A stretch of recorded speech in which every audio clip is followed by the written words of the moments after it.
the samsara river. Then we will get satsanga, which is the first step towards moksha and one of the basic sadhanas.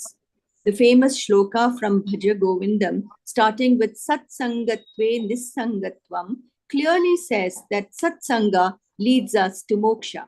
Sat karmas are karmas done according to the Shastras, and we know our Sat karma by reading and understanding Shastras, and that is called Swakarma.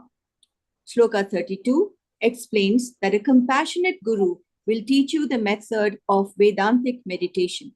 Then one gets upadesham about Swarupa Atma from the guru, who is the Tattvadarshi Acharya. The guru teaches us how to differentiate the 5 koshas.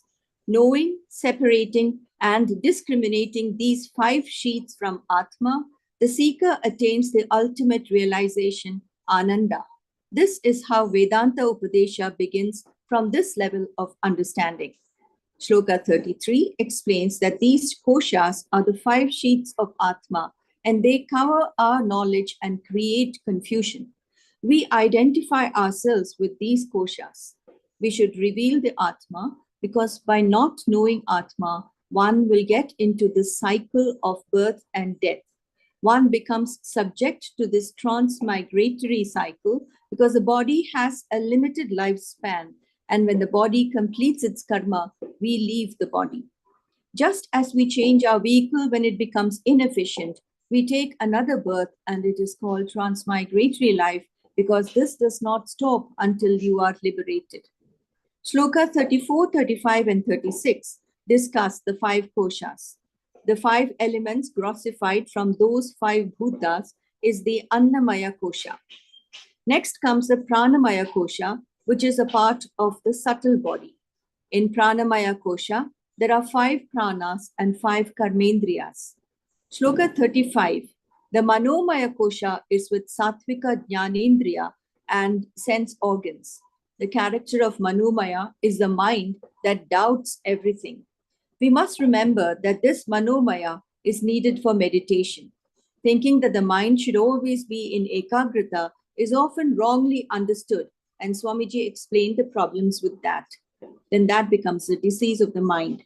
In the process of meditation, one should understand how and when the mind should be concentrated and when it should be active. It is a step-by-step process, and the mind and the body must be prepared for meditation. The mind is a tool for concentration. Next comes Vijnanamaya, the intellect. We say that the determining character of the mind is called the intellect, the buddhi. The Jnanendriya and the buddhi are called Vijnanamaya kosha. Manomaya kosha is Jnanendriyas and the mind. Pranamaya kosha is Karmendriyas and 5 pranas. These 3 koshas, the Pranamaya, Vijnanamaya, and Manomaya, are together called the Sukshma Sharira. Shloka 36 talks of the Anandamaya kosha or Karana Sharira. The functions of Anandamaya are Priya, Moda, and Pramoda. Priya is liking, Moda is more liking and attachment. Pramoda is even greater liking and enjoyment.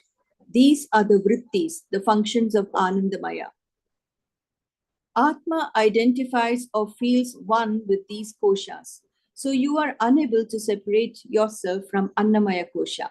Atma, the self, will then feel that I am this human being, I am prana. Therefore, this attachment and identification goes on and on. The intelligent drop this identification and separate themselves from these kosha functions.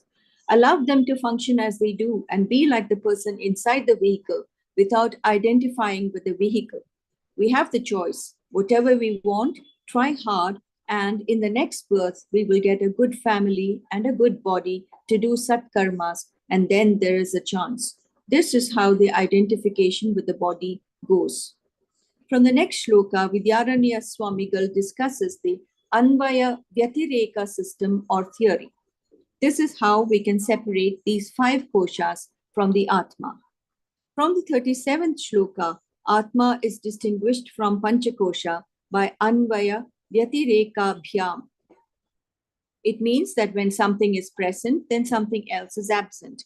But the Atma is there when there is no gross body, so also the Atma is there when there is no subtle body. Therefore, Atma is not the subtle or the gross body. In Karana Sharira, there is no gross or subtle body, but still Atma is there. In the presence of Atma, you know the absence of all these three. Atma has no identification with these bodies, so this identification is wrong, mithya, or illusory. We identify with something that is not there with us wherever we go and is only temporary. The intelligent understand this as anvaya-vyatireka. Therefore, we need this panchakosha vivekata to discriminate this panchakosha. Then one should take out the Atma, the self, from these koshas. Realize Param Brahma, realize your essential nature as Brahman. Swamiji concluded saying that this is the Upadesham of Acharya. Hari Om.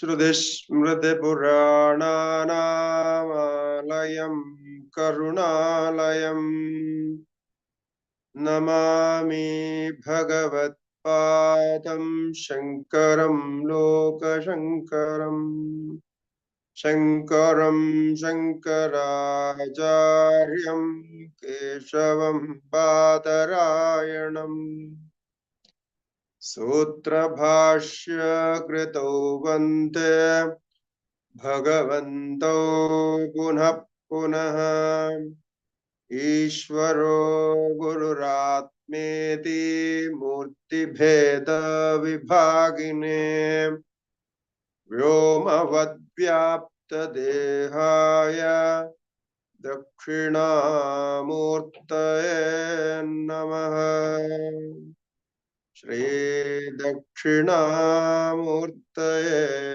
Namaha Om Namah Shri Shankarananda Gurupadambujanmane Savilasa Mahamoha Graha Grasaiga Karmane Shri Gurubhyo Namaha Harihi Om Om Namo Narayanaya.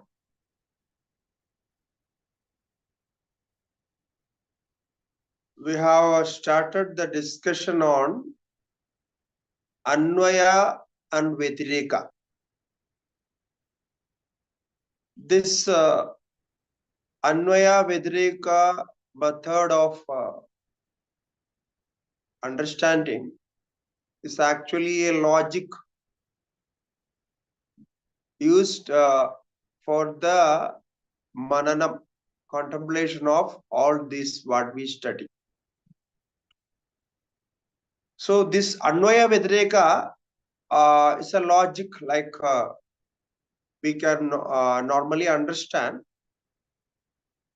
the concordance of one presence of one thing, then absence of something else. And in other way it said, in absence of something else, the presence of something else. This means, this is like in Sanskrit we say, tat sattve tat sattvam, tad abhave tad abhavaha. So tat sattve tat sattvam, in the presence of something, that object is present or that particular thing is present, then it is called anvaya. It is completely based on present. So concordance, that is what we say about this. The existence of something, something exists. In the existence of clay, the existence of pot. So this is called anvaya. Very easily we can understand that. Now Viveka means opposite of this. It means the absence of something, the absence of something. Okay. The absence of one thing, the absence of another. So when A is absent, the B also is absent. For example, the same example, if there is no clay, there is no existence of jar. So this is the normal thing what we understand from anvaya and vyatireka. Now from the next sloka, the whole discussion is based on this. So therefore we have to be very clearly we have to understand this. Now here what it says, now in waking state, what we are experiencing is, we are there with the body, physical body, as well as subtle body, and the consciousness is reflecting on both of this. Or if you take causal body with this, all the three are illuminated by consciousness. So all the three are there. Now in deep in a dream state, now we can see the difference. In dream state, the physical body is not there. In the sense, the awareness of physical body is not there. But still, the awareness is there with the subtle body as the mind. So it means the awareness which was there in waking state with physical body is still continuing in dream state as well. So there is no absence of awareness, there is no absence of consciousness. But the objects changed, the state of consciousness changed, and we can say the experience is also different. So now this consciousness which is there in waking state as well as in dream state, which is continuing, is called anvaya.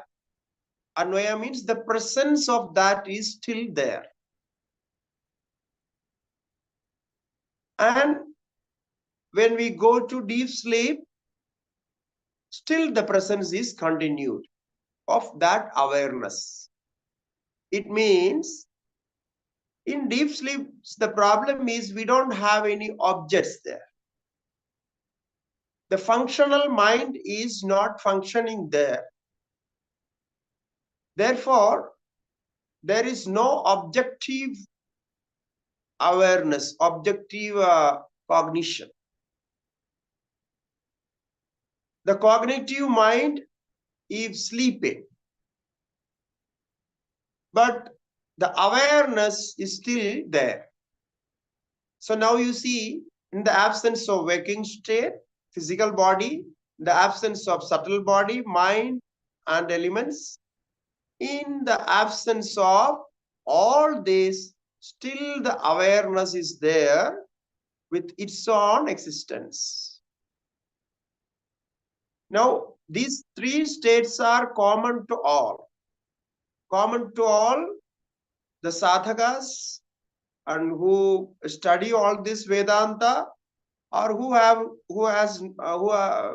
not studying this Vedanta, who has no knowledge of this.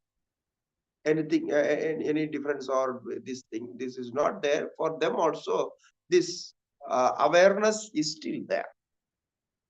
They they can understand that, they accept that.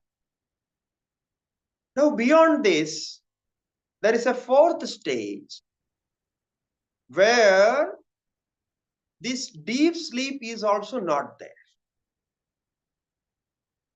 No awareness of physical body, subtle body, mind and its activities, and deep sleep. The sleep is also not there. You are not sleeping. So that stage is called samadhi, deep meditation. That is the fourth stage. So in the fourth stage of samadhi, deep meditation, you can say, I was not sleeping. So the deep sleep is also not there. So in the absence of physical body, waking state, the absence of dream state, in the absence of deep sleep, still you are with awareness. So that is called samadhi. So this process of analyzing is called anvaya and vyatireka. Now, how can we understand this? That Acharya will explain. We will see the next sloka, 38. Abhane sthula dehasya swapne yadbhanam atmanaha sonvayo vyatirekastatbhane anyanavabhasanam.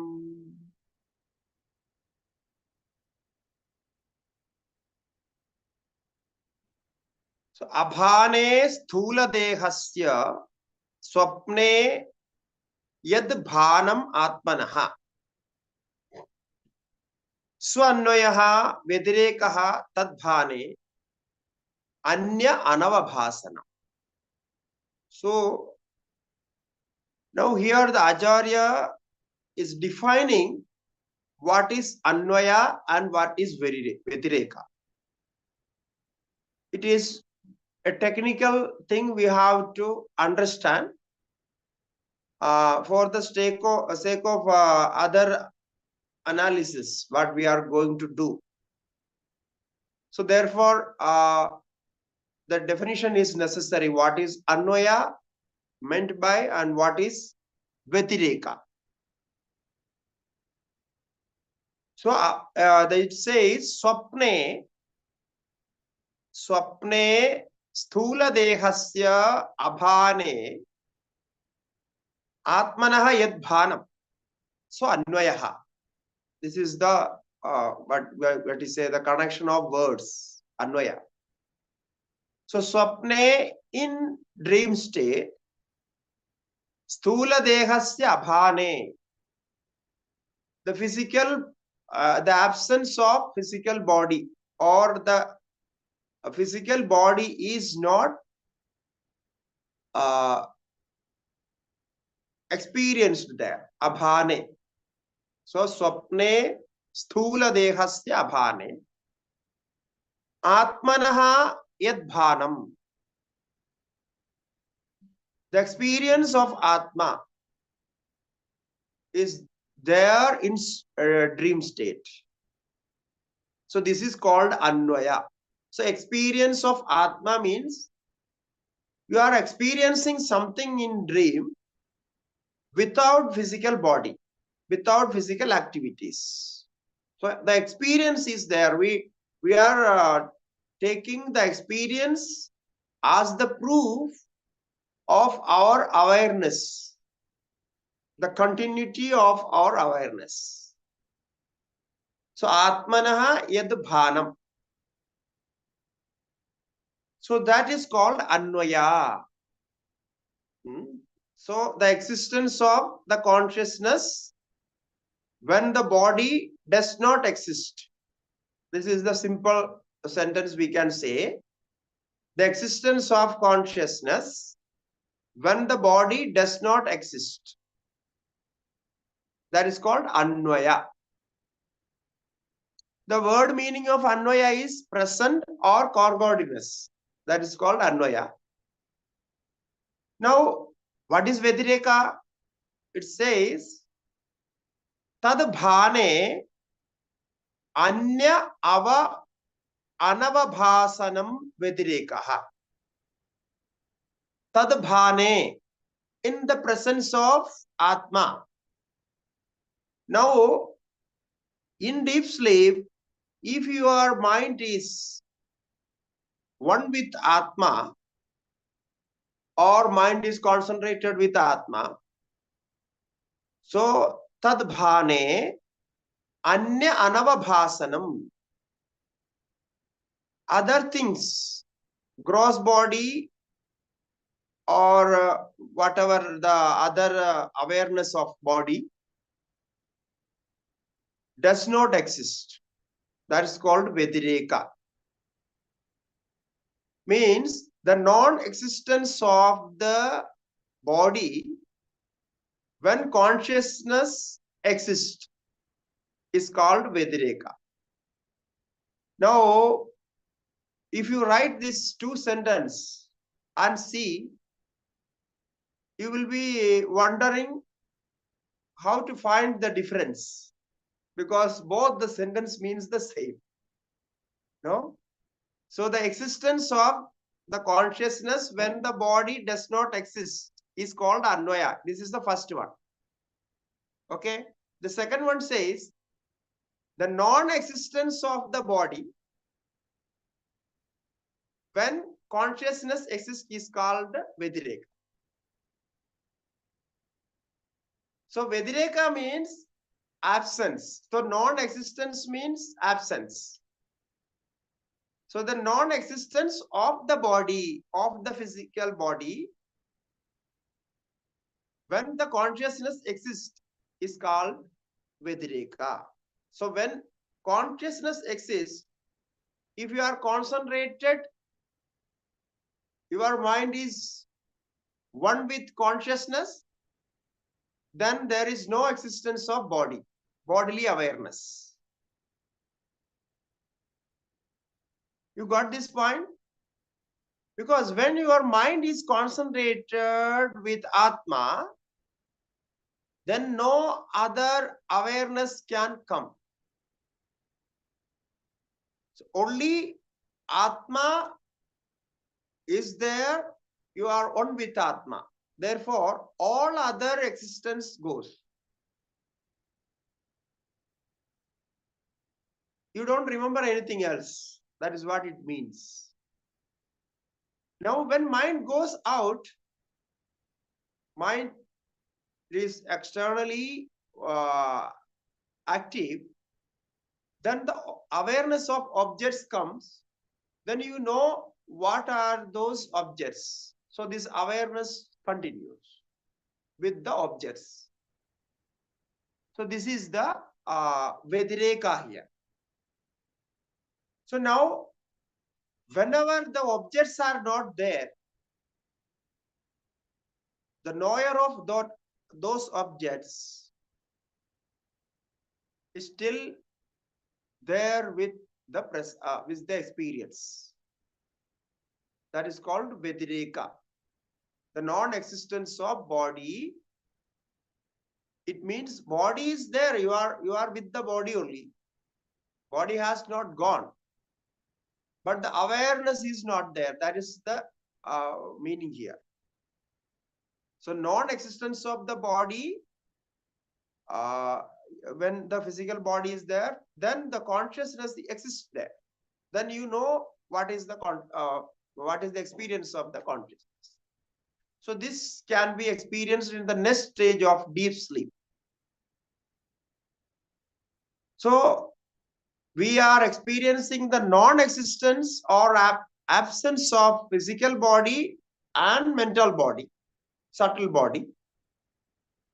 But we have no experience of absence of Atma as awareness. So this is the conclusion of Anvaya and Vyatireka. So which is constantly existing, constantly aware about something, then that object, that thing is always there. That's why it is constantly aware. So that is called Vyatireka. Abhane sthula dehasya swapne yad bhanam atmanaha swanvaya vyatireka bhane ananya avabhasanam. So invariably still, Atma is invariably still. That is what we are going to prove here. Now, the next sloka is taking of the deep sleep state. The anvaya and vyatireka in deep sleep.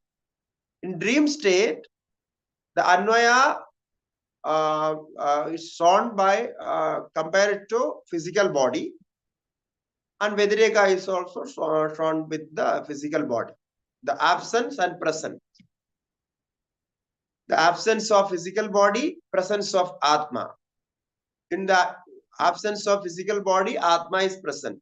When Atma is present, the physical body is absent. So that is called Anvaya and Vyatireka. Now the next sloka says, Linga bhane sushuptau syādatmano bhanam anvayaha.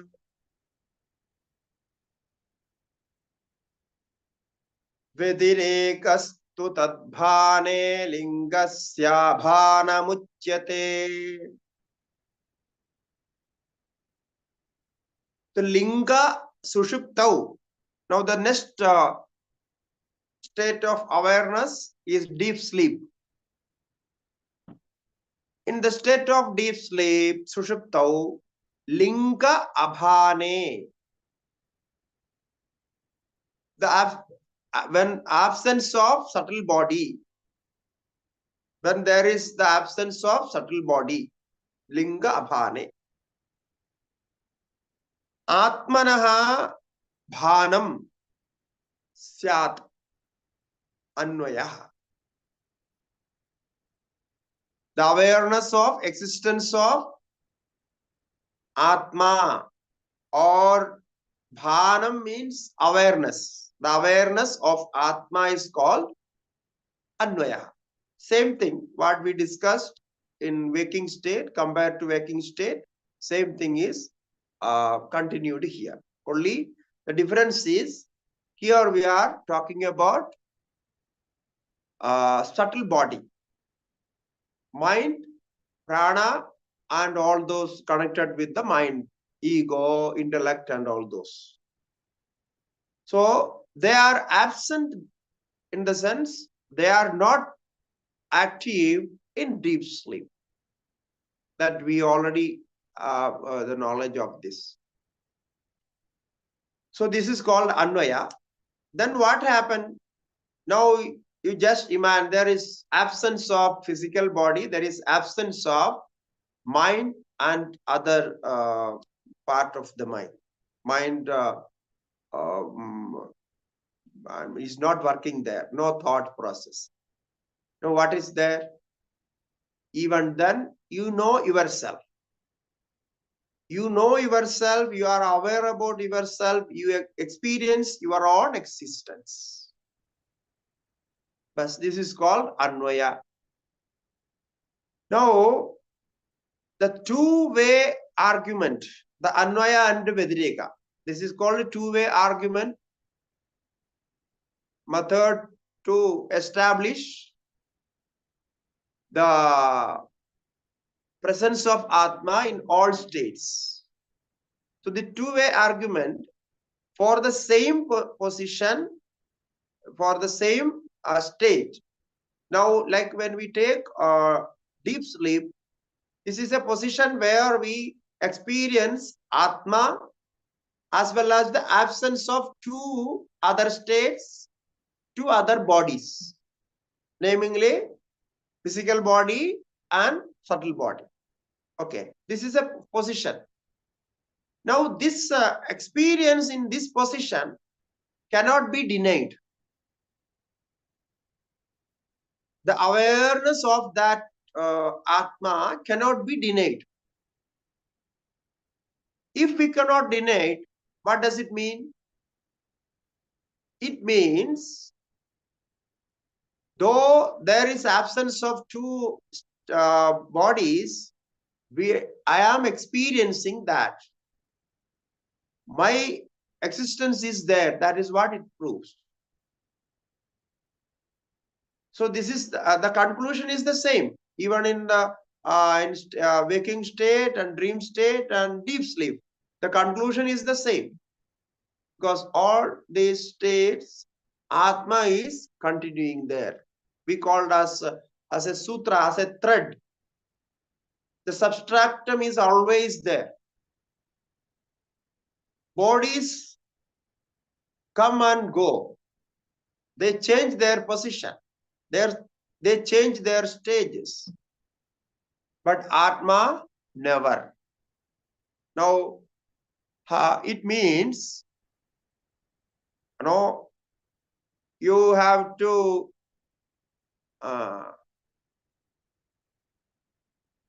meditate on this. Make other thing minus. So in the first stage, we exist minus the physical body. Right? We exist, or we in the stage, I can say I exist minus physical body. Without physical body, I exist. Where in dream, without physical body, I exist in dream state. Is there any doubt? No, because you exist there. And now minus the subtle body. Now minus the subtle body, still you exist. Where? In deep sleep. So this is the second stage. So in meditation, you can take yourself with this conditioning, minusing one by one. First minus the physical body, then second minus the subtle body, and third, if you could minus the causal body, deep sleep, then you will enter into samadhi or deep meditation. No, technically is very, very simple, but minusing causal body is little difficult because their mind doesn't work. You have to do all these things with auto-suggestion. Auto-suggestion means you have to condition your mind in waking state that this process should continue. Therefore, it will automatically minus one by one.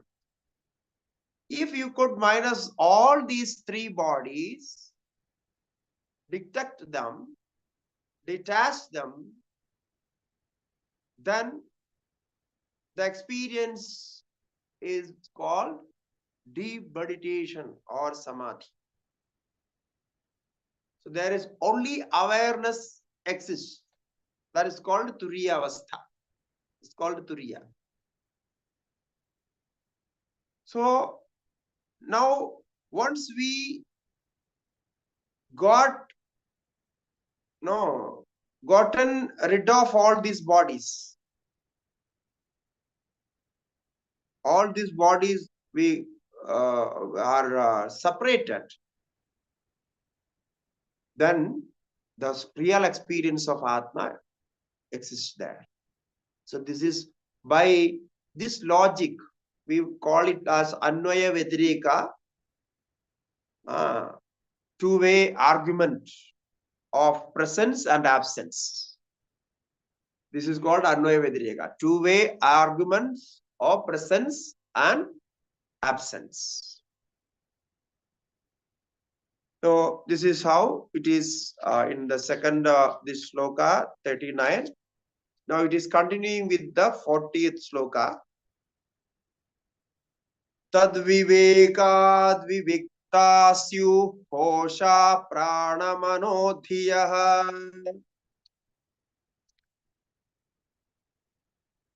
tehi tatra gunavastha bhedamatra prithakritah.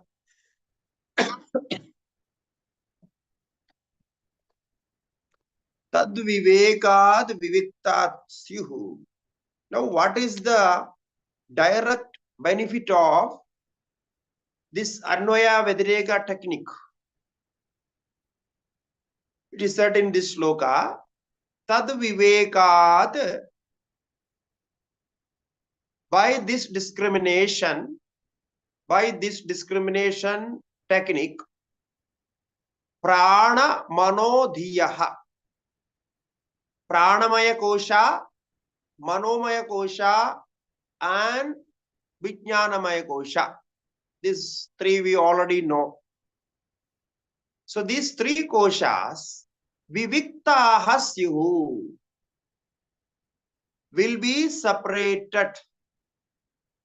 So by this two-way anvaya-vyatireka technique,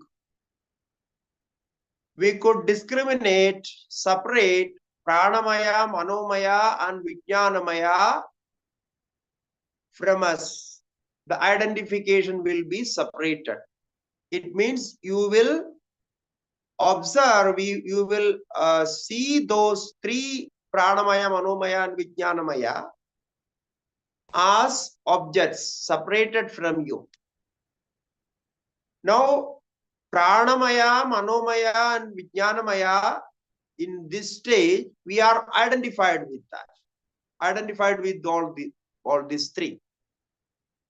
So when the subtle body is separated in deep sleep, then there is no pranamaya, no manomaya, no vijnanamaya.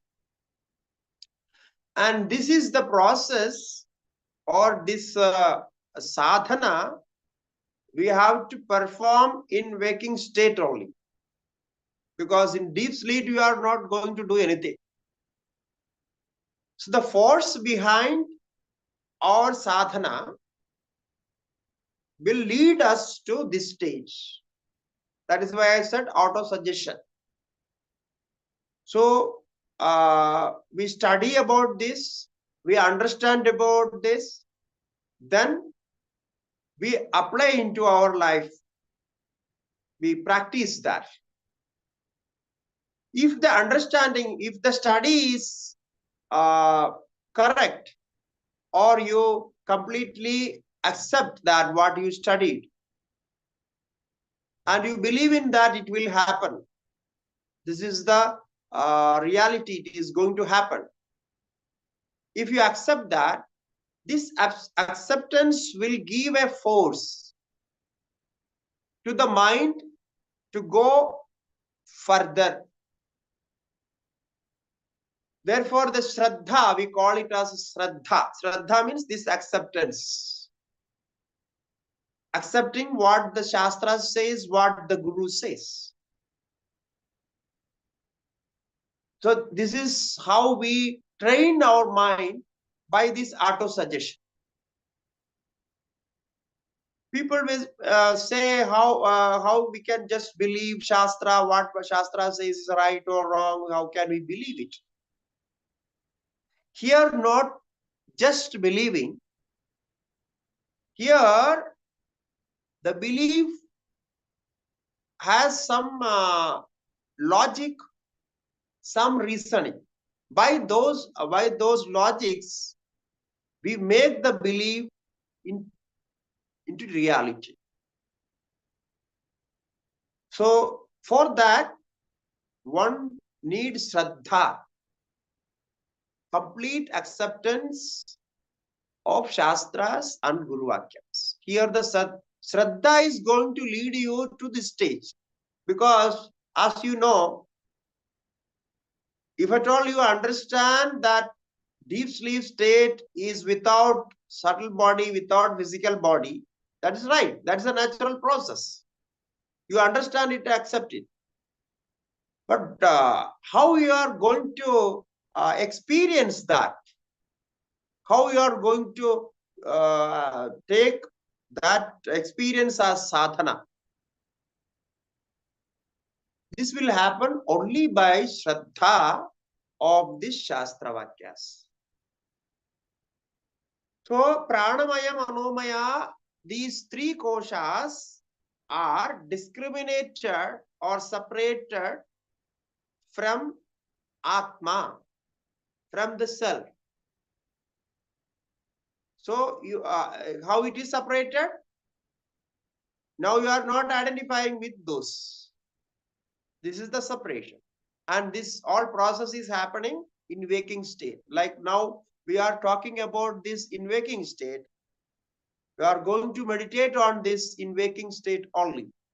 Only the meditation, deep meditation in waking state will be accepted as the sadhana of this process. Now the second line says, Tehi tatra gunavastha bhedamatrat prithakkritaha. So now how they are differentiated?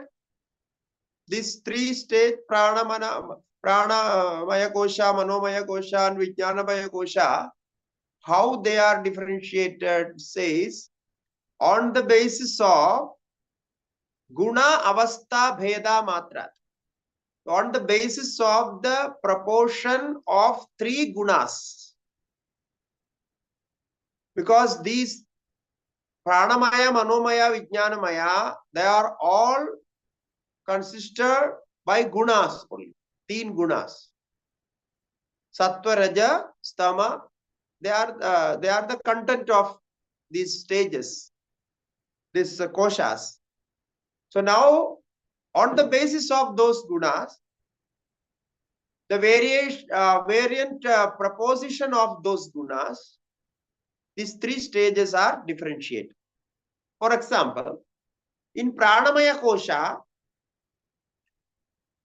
the rajoguna, the force behind action is more active, predominant in pranamaya kosha.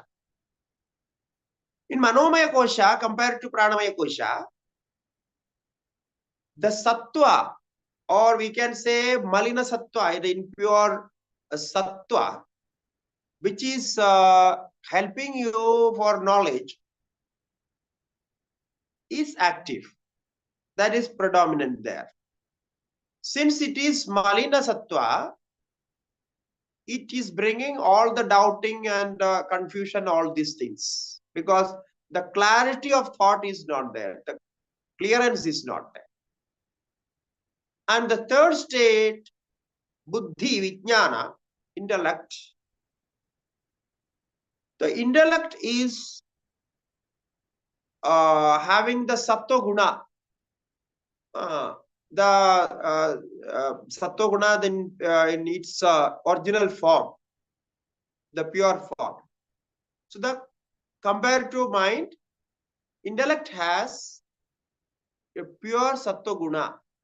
The sattva guna is predominant in vijnana. Therefore, you have a clear decision, because intellect makes all the decisions. Nishayatmika buddhi, we already know this. And discrimination also it makes. So because it has that power of pure sattva.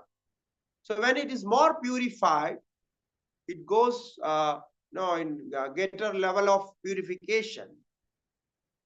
It can receive the reflection of Atma directly and give you the experience of Atma, Brahmakara Vritti, the knowledge of Brahman. So this is the comparison there. Therefore, it is said in the sloka, the second line, Guna avastha bheda matrat. Guna avastha, the stages of gunas, the qualities with three qualities, sattva, rajas, and tamas, it is differentiated. So bheda matrad prithakkritaha. Prithakkritaha means differentiated, separated. So this is the benefit of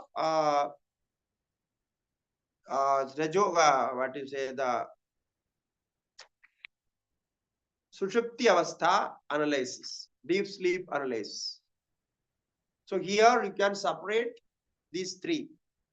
Now you see, if you can separate physical body, Annamaya Kosha, the first one, what we had already discussed in last session of our class. So Annamaya Kosha, Pranamaya Kosha, Manomaya Kosha, and Vijnanamaya Kosha, Anandamaya, the 5 koshas, 5 sheets. Out of those, we have separated Annamaya Kosha when we entered into dream state. From there, when we entered into deep sleep, we have now separated Pranamaya, Manomaya, Vijnanamaya together. So now all 4 koshas gone. Now only the experience of joy, or we can say relaxation, is there in deep sleep. Only Anandamaya is there. In this comparison, we can say that we are experiencing that bliss there. But it is not ultimate. The experience of bliss in deep sleep is not ultimate, because it will change after some time. And the ignorance is there. There are so many other things. Our previous samskaras, the previous karmas are there. So along with those, we are experiencing the bliss. Why we could experience that? It is not there the Atma appeared. No, we can't say in deep sleep Atma appeared, therefore we are experiencing. No. In deep sleep, the other koshas, other bodies, the 2 bodies disappeared. They have no no activity there. Therefore, we are experiencing the Atma there. That's all. So this is the Anvaya. Now, there is no absence of Atma, that is experienced there. In the absence of gross body, the absence of subtle body, we are experiencing this stage. Okay, then about the causal body. Now, how? So up to here it is easy, because we can discriminate with all these activities, all these 2 bodies. But regarding causal body is little difficult, because there the thought process doesn't work. Obviously, we have no control over causal body, Karana Sharira, in deep sleep. Now, how it is going to be separated?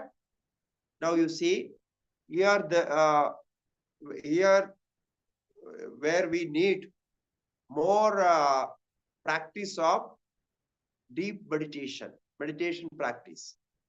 So meditation leads to this stage.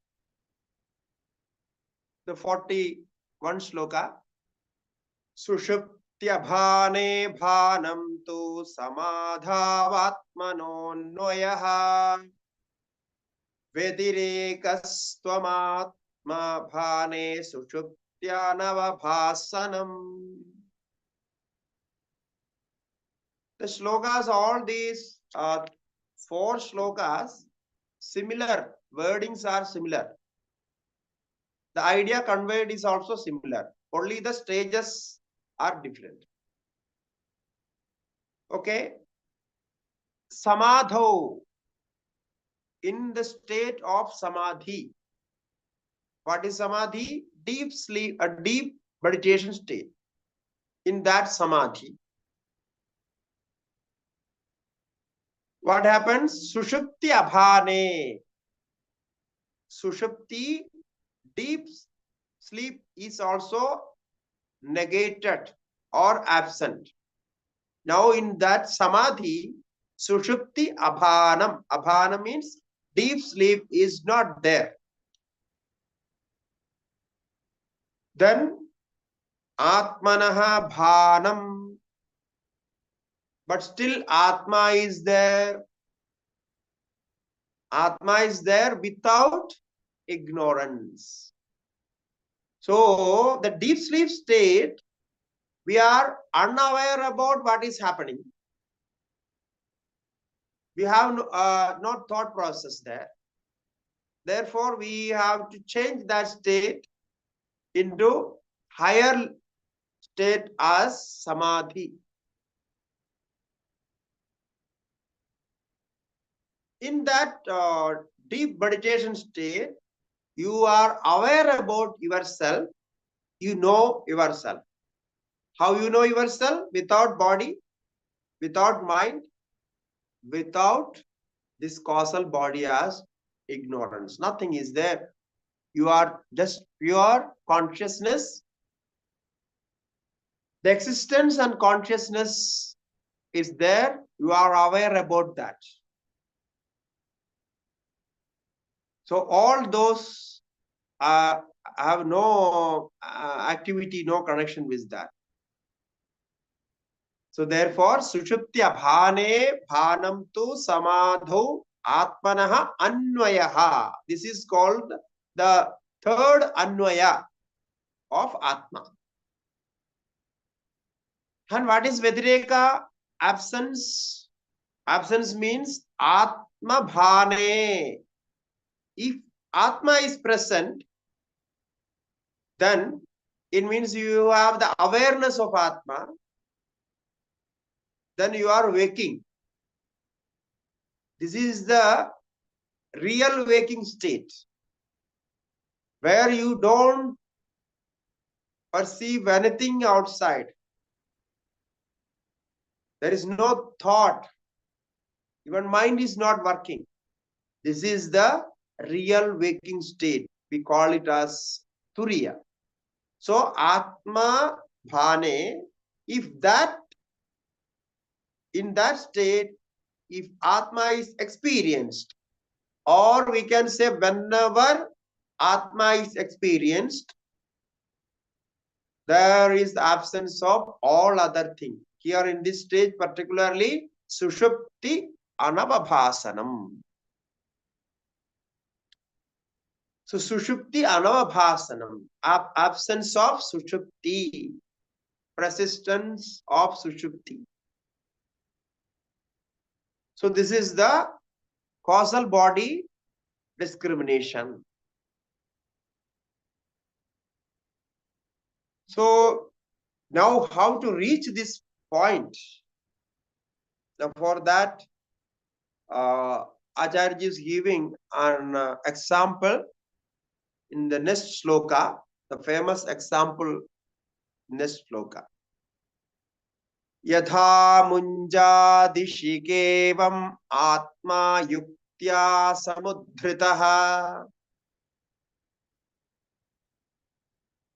shariratridayadhira shariratridayadhirai param brahmeva jayate. Now you see how beautifully, logically,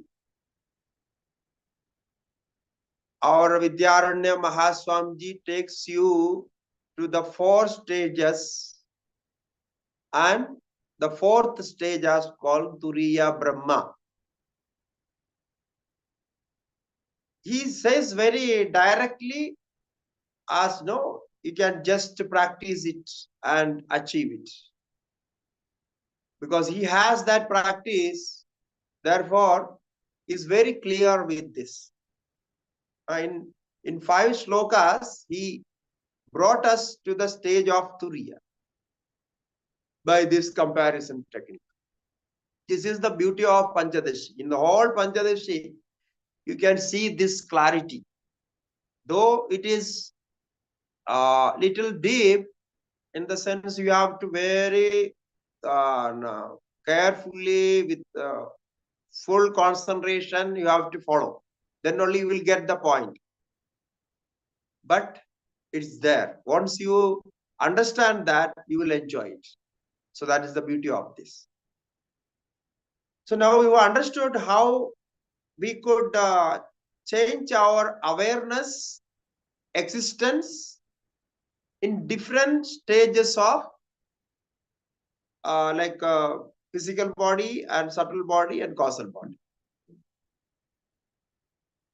So in each position, you have one body or one object and awareness of existence. That is we call consciousness. Okay. So now these three things, out of these three, one object, awareness and existence. Out of three, only one exists. It means you have existence, awareness as one. You are aware about yourself. That's all.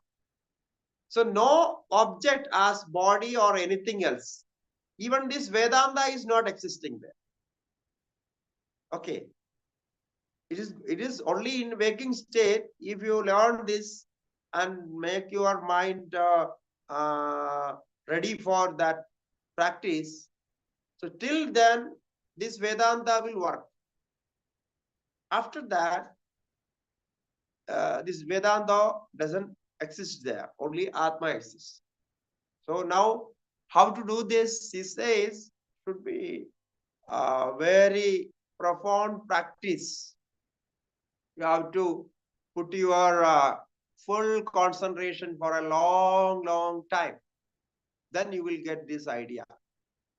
And you need tremendous patience. This is what nowadays we are lacking. No, you need tremendous patience to get into this stage. That is what he is going to give an example.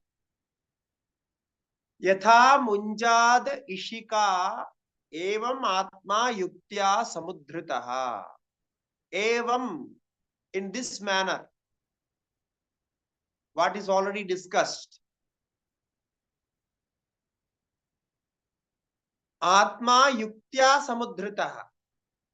Atma, the self consciousness is taken out. Taken out means distinguished, discriminated by logic.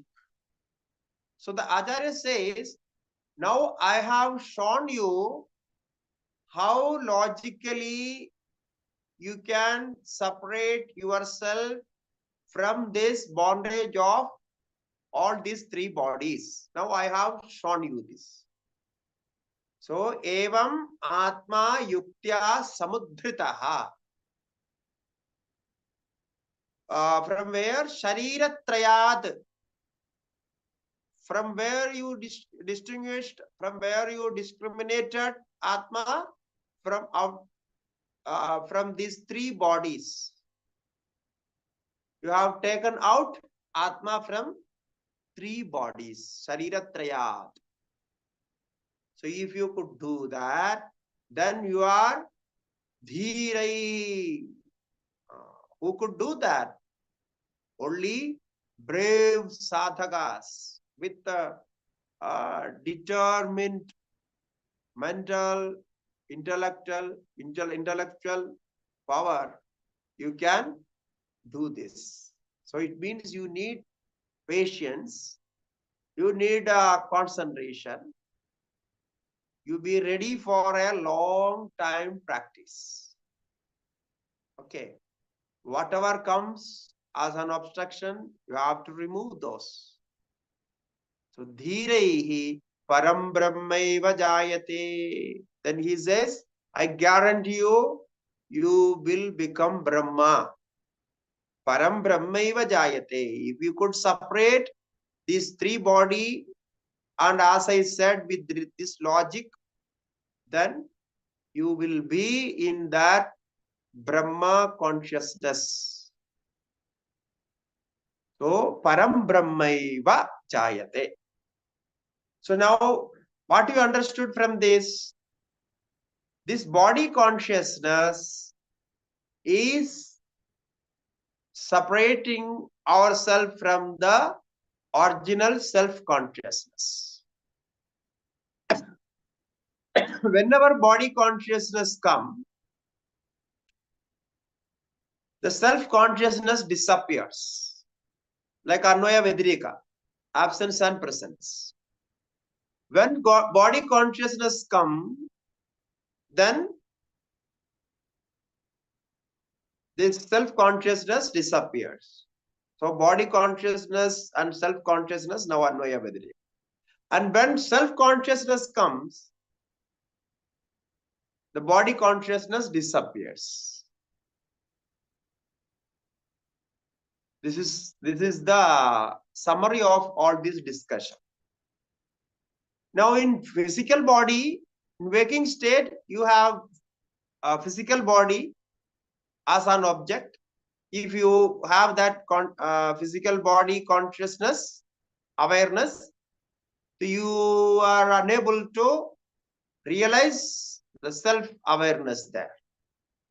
It is difficult to separate because identification goes with the body.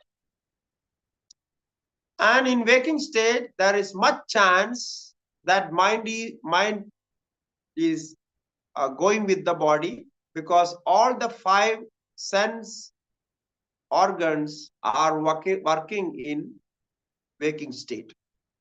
You have the feeling of cold, and you have the feeling of the smell and everything like that.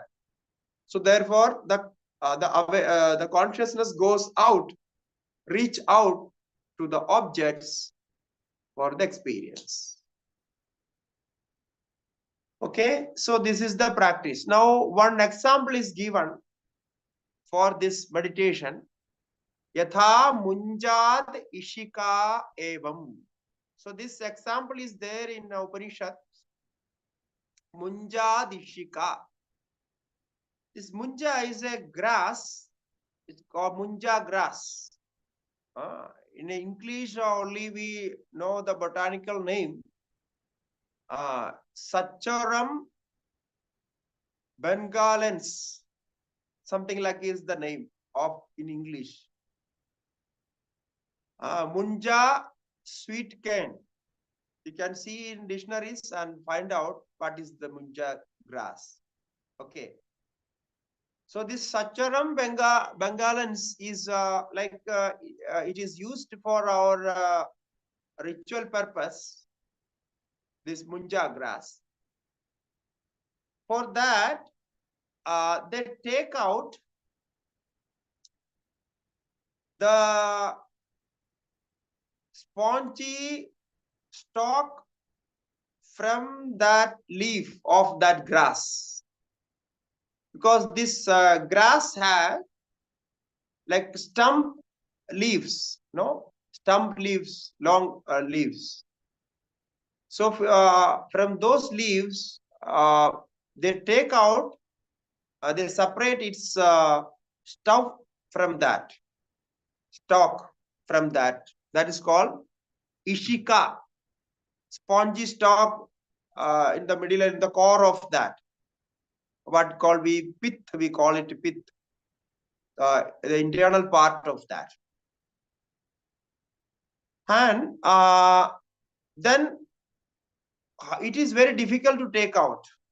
And after taking out, we use for the rituals, during Upanayana, or we for long fast, it is used as the medicine, and they take like a juice of that, or they just eat that thing from the munja grass.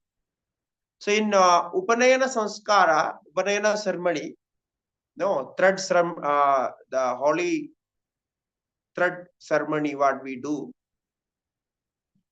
So in that, the waistband of that boy, waistband, they make a waistband. That band is made of this munja grass. Munja, this is green grass. So for that purpose, we use this. And for other rituals also we use. Therefore, this is very famous. Now, if you don't know this, what is this, you can go to the internet and search and understand what this grass is, then you will understand how it is going to be useful. So it is the inside the thin part, inside the spongy thin stump is used for the medicines. So you have to take out very carefully. Now you have to sit in front and very carefully, otherwise it will break inside. It will not come out. So therefore it is the practice of concentration. So yatha munjadiva ishika atma yuktya samudhritaha. It's just an example. We are not going to do any practice with this munja grass, but just an example how we have to practice. Okay, so very carefully, patiently sit in front of that and take it out. Because another problem is that grass, the leaves of the grass has some blight effect. It may cut your hands. It is very thin and it has blight effect also. It may cut. So therefore, the sharp part of that will come out and it may cut your hands and like that. Therefore, in that part also we have to be careful because it is very sharp. In the tip of that is sharp, as well as the side also is like blight. It cuts. So this is the example given. Now the next sloka says, this whatever we practice, we are practicing with the Shastra Pramana. So up to here, one method of this anvaya-vyatireka is discussed. We started from anvaya-vyatireka discussion. Last class, we just took the last sloka, 37. From there up to 42, we have completed the anvaya-vyatireka technique. So all this sloka is like a practice of anvaya and vyatireka used for discrimination of Atma from all these three bodies. Now for this, what is the Shastra Pramana? So what is the proof from Shastra? So what Shastra says about this? So the next sloka says, Paraparatmanorevam yuktya sambhaviteikata.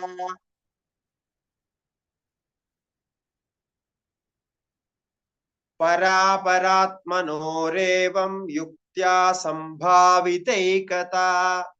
Tattvamasyati vakyesa bhagatyagena lakshyate.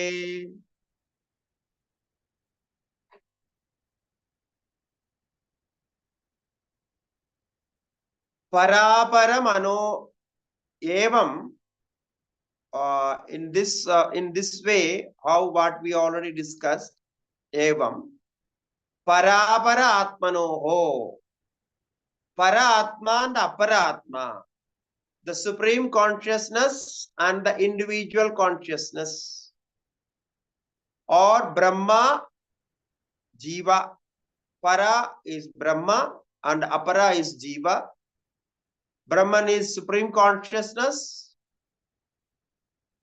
or Jiva is limited consciousness identified with mind and body. The infinite consciousness and limited consciousness, or para and apara.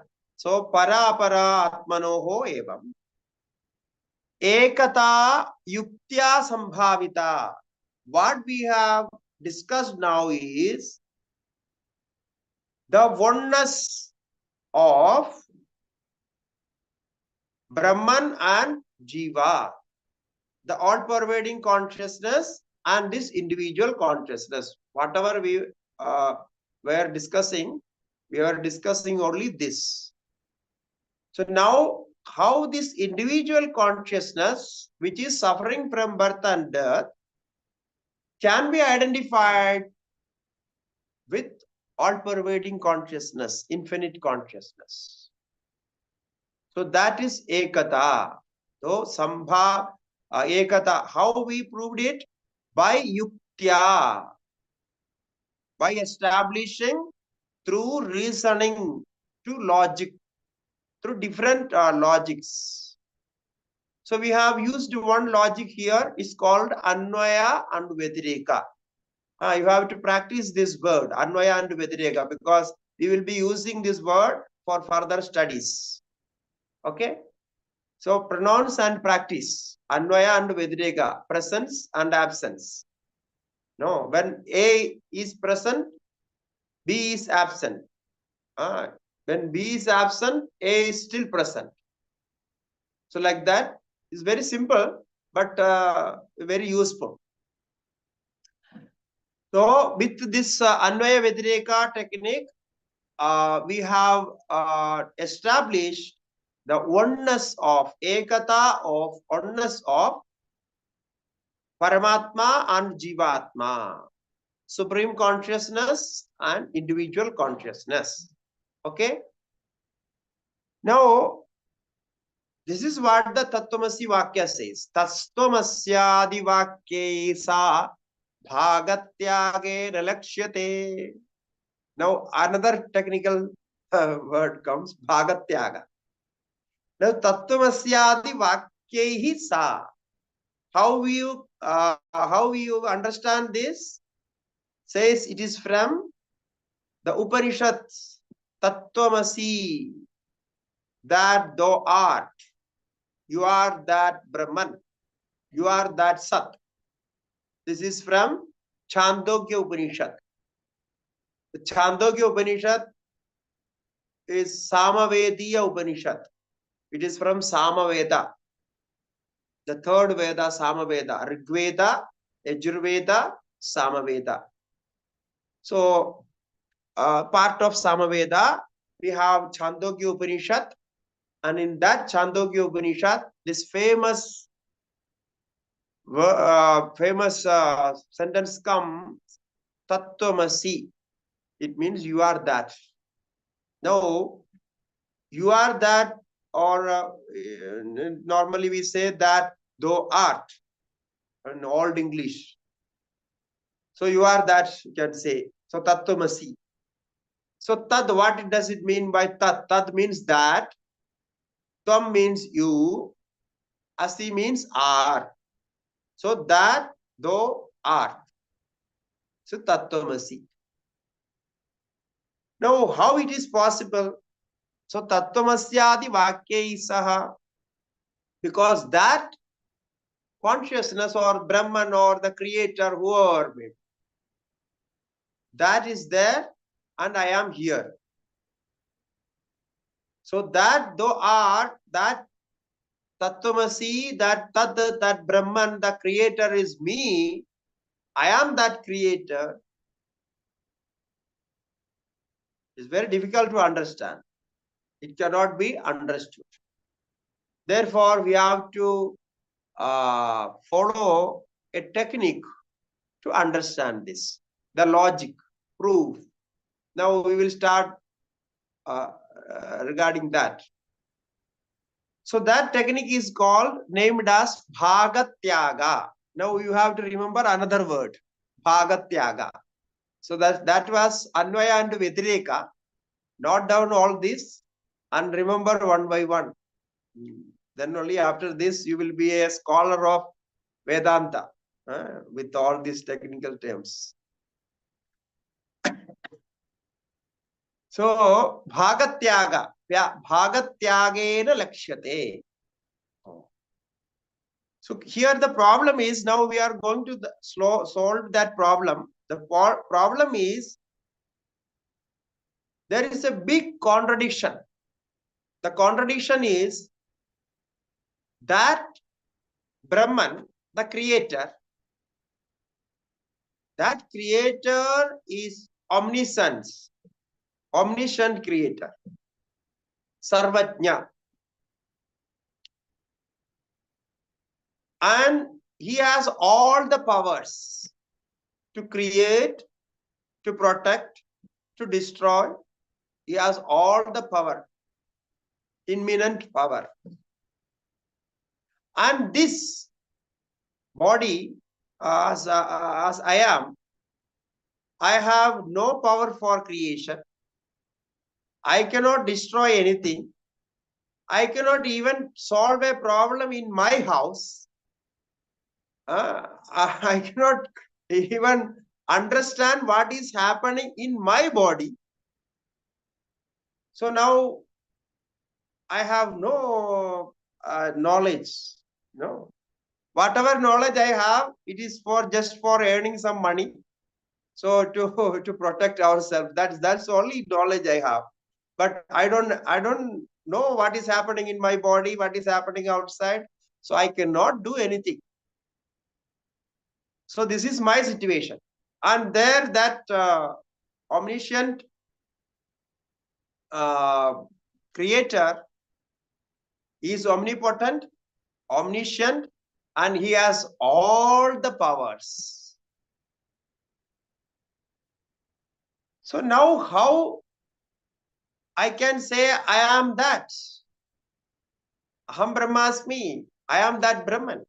It is totally wrong. If somebody says this, if he is not mad, then he is going to be, they have some problem. So therefore, we have to solve this. And Shastra says, you are that. Tattvamasi. Therefore, we bring this Bhagatyaga lakshana. Now, the Bhagatyaga lakshana is too technical. Now, how you are going to define this? We have to prove that I am that. I am not different from that creator. Though the creator has all these qualities, all these specialities, I do not have those qualities. I am lacking those qualities. But still, I am that. Now you see, three parts are there for the sake of understanding. One part is that the creator who has all the special qualities, infinite qualities. And the second one is the individual as Jiva. Now we are all like Jivas. So we don't have any of those qualities. We can't do anything. Okay. So this is the second part. Now the third part says, though I don't have all these qualities, still I am one with that creator. So this is the third part. Now, if the first part is right, then the second part is also right. Then the third part is wrong. If the third part is right, then the first part must be wrong, and the second part must be wrong. You got it? So we are going to discuss of all these three, how it is going to connect. That and this and me, one with that. A, B, and C. Now A is different, B is different, and C in between. And C the C is trying to become A, which is not possible. Okay. So for this we use this Bhagatyaga lakshana. So first I will just explain the word meaning of Bhagatyaga. So in this word, compound word, we have two parts, Bhaga and Tyaga. Bhaga means one part, one portion. Portion is called Bhaga. In Indian languages, we use this word Bhaga.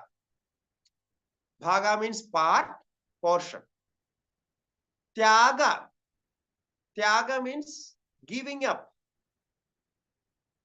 Tyaga means giving up. Deleting.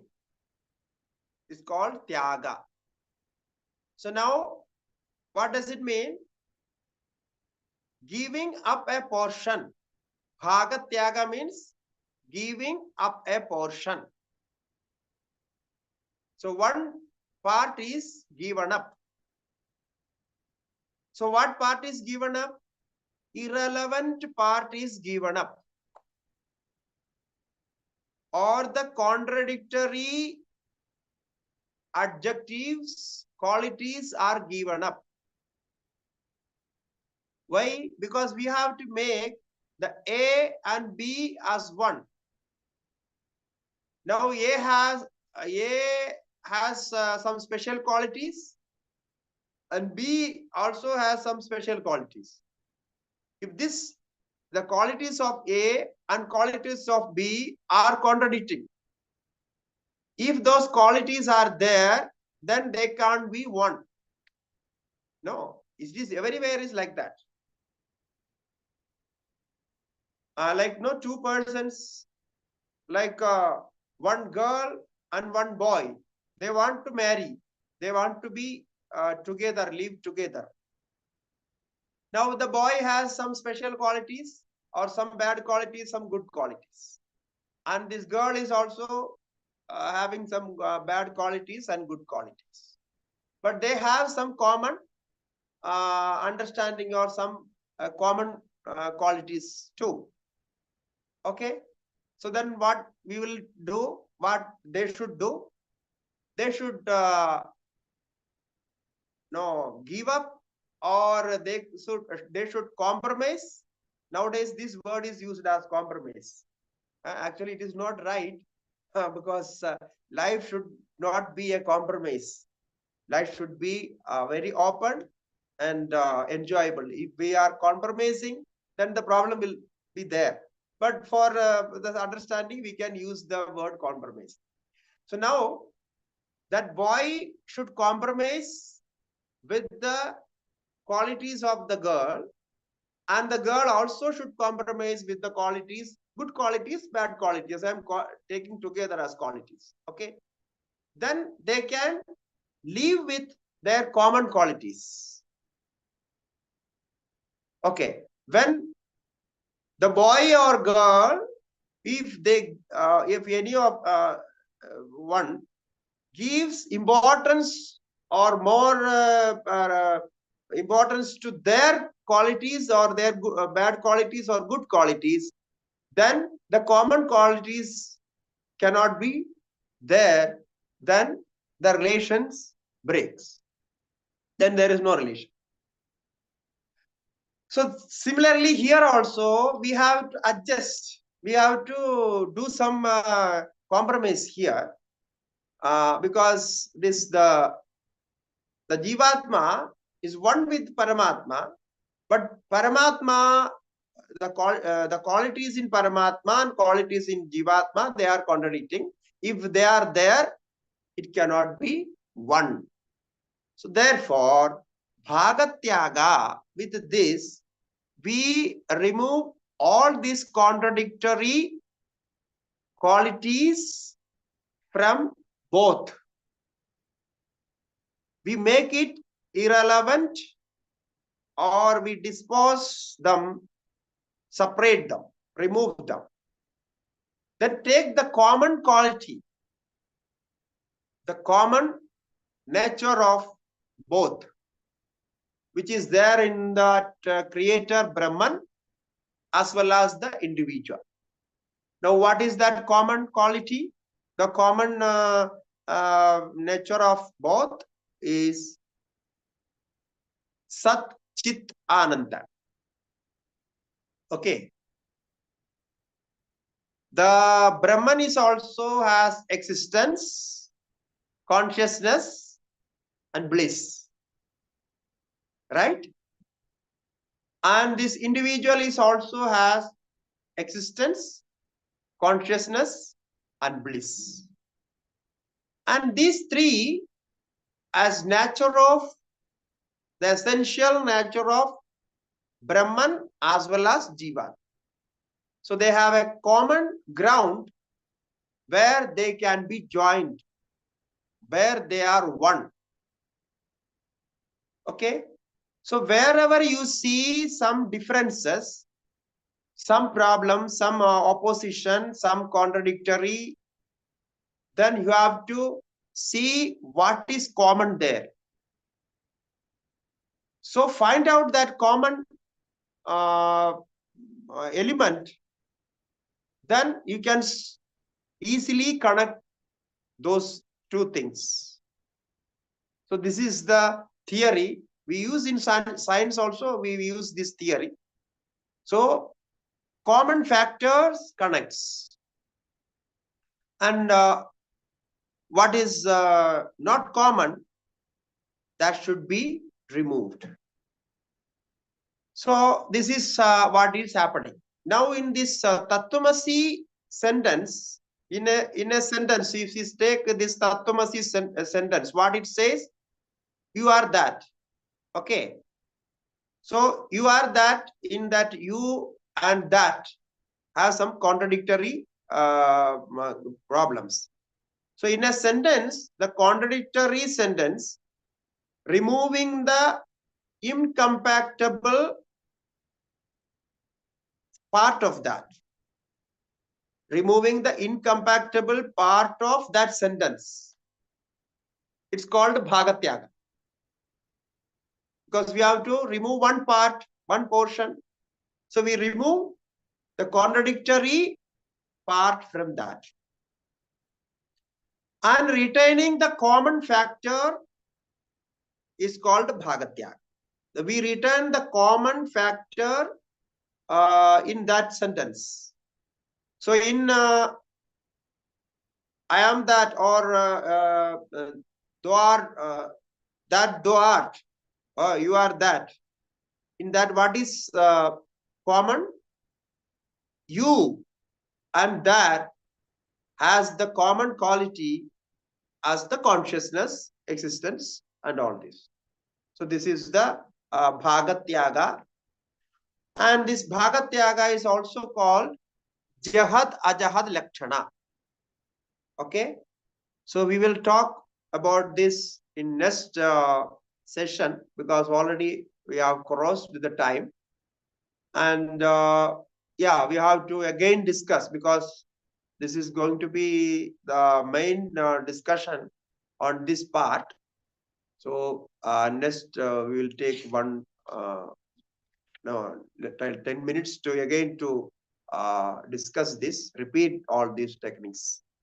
Okay, so this is the main key of Vedantic Advaita non-duality philosophy. This is what we have discussed here. So you just contemplate on that, and the students or the listeners who are listening to this idea first time, so they will they have to do some homework and contemplate on this. Okay, then you can ask doubts regarding this in next section. Okay, if any little clarification you need, you can ask, please. Hari Om. Over to you for the questions.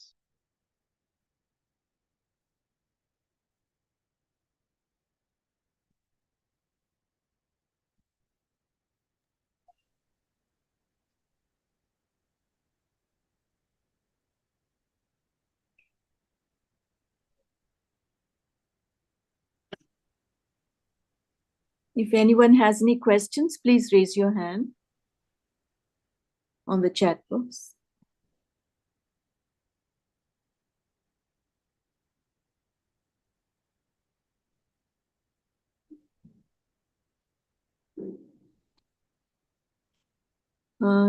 There's this Asha Swamiji. Asha Menon has a question. Would you please unmute yourself? Namaskar, Swamiji. Can you hear me? Hari Om. Can you hear me? Yes, I want to ask you, there are two like situation which I personally experience. One is that by closing my eyes and sitting on the sofa, I get good sleep. But at the same time, whatever is going out, like anyone talking, anything, I come to know. Well, I know that though I'm in deep sleep, that's what I felt. When I feel very nice if I sleep like that, but I can make out what people are saying or anything which is happening around me. There's one stage with my eyes closed, and sometimes when I sit, my eyes are open. People are thinking I'm listening, but actually my mind is in deep sleep, deep sleep. But at the same time, I can make out what people are saying. Like to great extent. What do you call that Hmm. such kind of state of mind? Yeah, it is. It is very interesting that you have got a siddhi. According to our theory, you have a special siddhi of uh, with active mind you can sleep, because it means one part of mind is Yeah. sleep and the other part of mind is in consciousness. Okay, awareness. Yeah. So this is sometimes it happens, but I think you got that. If what you are saying is correct, then you got that experience. Therefore, you will not be tired, because whenever you feel, you can Yeah. just sleep and you will be fresh again. And if you Mhm. know, so the mental activities and other activities happening, it is good. But the problem is it will continue in the night sleep as well. So therefore, this whatever is going on inside, it is registered in the mind, because as memory and like that. Therefore, it may sometime make some disturbance. That's all. But it's a good thing. There is nothing to worry. Normally, sometimes people get this. No, like one part of mind is sleeping and the other part is working like the state. I don't know technically what they say in Mm. our yoga philosophy. It is this practice is there. Yeah. Okay. Okay. Okay. I can do it so nicely even in class also so I mean like Uh, so I can keep okay, my eyes so open. My if professor you thinking get I'm looking at. if you get what is happening, and you can, if you want to sleep, you can sleep. What is there? Yeah. If you are listening to this, Yeah, okay. I can recall everything what is being taught, even including the board, whatever is being written, I could recall things. Even Okay, now okay, also, now nearly 70, okay, even now also I can recall things. okay, okay. Thank you. Yes, yes. Okay. Oh, Swamiji, there's a question from Subramanian ji. Please no. unmute yourself. Oh, thank you. Namaste, Swamiji. Hari. I could not follow clearly the need for. I understand anvaya. You explained it beautifully, but why do we need the vyatireka? It is actually, if I understand, it is the reverse or the converse, right? What is the purpose Yeah. of this vyatireka? So the purpose is to make it more determined. So only for the determination we make this anvaya and vyatireka, or with the both. Because when something is present, it is easy to understand the presence. But if something is absent, you don't know the absence, then how you are going to determine what is happening. Okay. Now, for example, and we can take the waking state. Now, in waking state, we know the presence of body, mind, intellect, ego, and sense organs and objects and everything. We know these all are working. But we don't know the presence of Atma here. Okay. So now it is impossible for us, no? So we only know presence, but the absence of Atma is also there. That is what we experience now. Because we don't know the presence of Atma, we are not aware about the presence of Atma. So we are only aware about the body, mind, consciousness. So therefore, we have to show where the Atma is present and these are absent. So therefore, anvaya and vyatireka is needed. Everywhere it is like that. So no, we say where there is smoke, there is fire. It is a famous anvaya vyatireka. where there is smoke, there is fire. Fire. It means there must be fire. And then what it says, where there is no fire is Vyatireka. Where there is no fire, there is no smoke. Okay, this is the normal thing. Where there is smoke, No fire, no there smoke. is fire. Where there is no fire, there is no smoke. But we can't say where there is smoke, there is fire, but where there is no smoke, no fire, we can't say that. Where there is no smoke, there is no fire, we can't say. Why?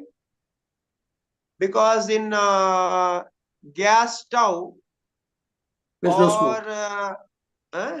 there is no Yeah, smoke, but fire is there. Yeah. So, therefore, this anvaya and vyatireka makes more clarity into the statement made of that connected with that. Therefore, we use anvaya and vyatireka everywhere. The absence and presence. No, then there is no confusion. Yeah. Okay. Thanks, Swamiji. Thanks a lot. Arun.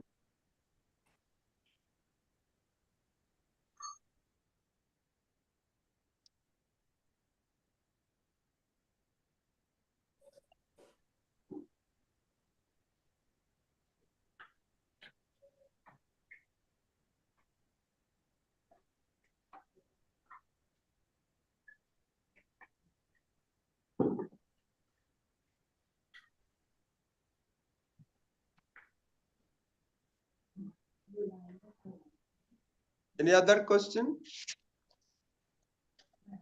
There are no more questions, Swamiji. Okay.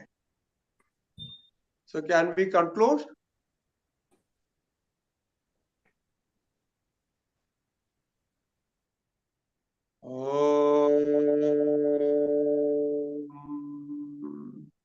Purnamada Purnamidam Purnat Purnamudashyate Purnasya Purnamadaya Purnameva Vasishyate. Om Shanti Shanti Shanti. Shri Gurubhyo Namaha. Harihi Om. Harihi Om.